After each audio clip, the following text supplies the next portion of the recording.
Eliyahu Yosian, fellow of the Misgab Institute for National Security and a member of the Israel Defense and Security Forum. Hello. Talking about Westernization.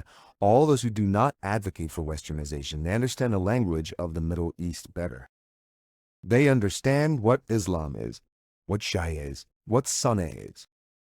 Especially people like me who grew up in Iran until I was 23. I was brought up on the lap of the Islamic Revolution, past all the religion courses and schooling, etc. Islamic schools. Yes, Did you go to Islamic institutions? exclusively.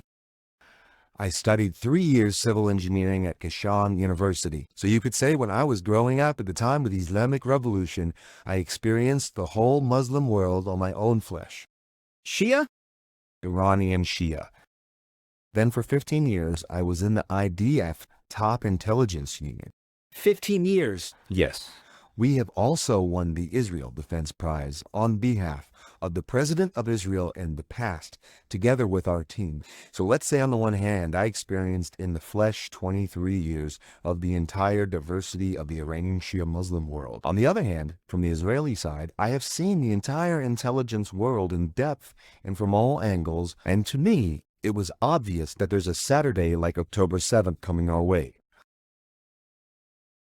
Because we swore, both on behalf of the left and on behalf of the right and the Western world, we swore to make all possible mistakes in the Middle East in the face of West Bank Arabs and Gaza Arabs with great dedication, and as long as the Sabbath did not come, I was told that I was Islamophobe and Arabophobe. And after that massacre, when I make the same claims as I did before, only then, unfortunately, I am finally heard.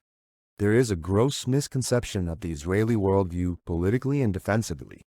Even today, after the massacre. In the general Israeli worldview, the goal is Hamas. In the general Israeli worldview, the goal is destroying Hamas. And that is a mistake to define, bringing down Hamas as the goal. It is a wrong understanding of who the enemy is. When Israel got out of Gaza, the people of Gaza democratically went to elections and elected Hamas.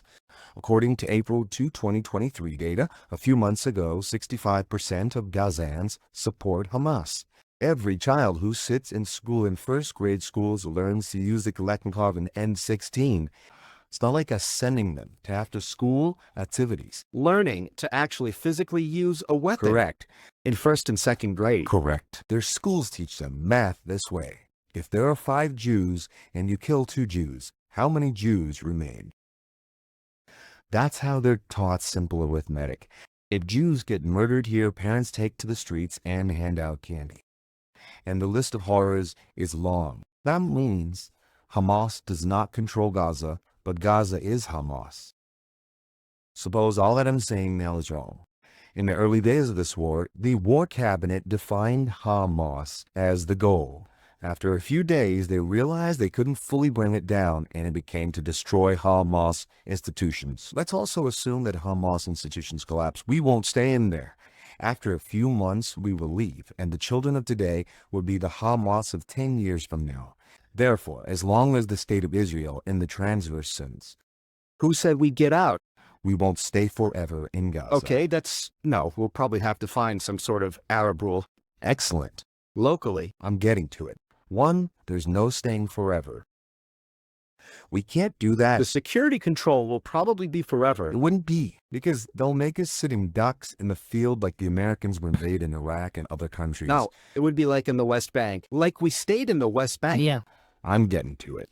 If we leave someone on our behalf to rule for us, they'll kill them. We tried this in Lebanon, and we didn't forget how badly it went. Arabs who allegedly collude with Israel. True, so we tried that strategy in another sector, did not go well. If there is another catastrophic mistake, and they will install the PLO as ruler, those who know their covenant and the Hamas covenant understand, but we will reach the same problem. If there is one difference, the Hamas charter is more religious, the PLO charter is more nationalist secular. Enshrined in the PLO charter, it is expressly necessary to cleanse the land of Palestine from Jews and Israelis. Therefore, the enemy is not Hamas, but Gaza. The enemy is not PLO, but the West Bank. and we are unwilling to accept it because the treatment of this enemy, who is called Gaza, should be a completely different treatment than what we do today.